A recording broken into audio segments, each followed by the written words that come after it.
India માટે આમ તો ઘણા બધા સારા સ્ટેટમેન્ટ હોય જ છે, બટ ઇન્ડિયાના એક ખરાબ સ્ટેટમેન્ટ તરીકે બધા સાયકોલોજિસ્ટ અને સાયન્ટિસ્ટ શું કહે છે કે એક્સેસિઝમ ધ ઇન્ડિયન વે.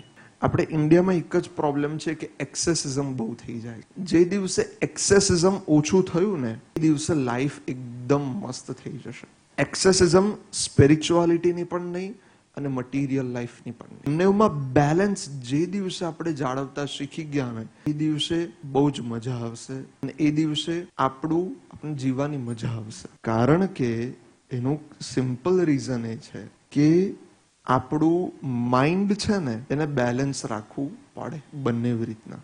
જો આપણે માઇન્ડનું જ બેલેન્સ નહીં રાખીએ ને તો માઇન્ડ આપણી અગેન્સ્ટ જ કામ કરે. આ સિમ્પલ સાયકોલોજીકલ ટ્રુથ તમારી સામે રિવીલ કરું છું.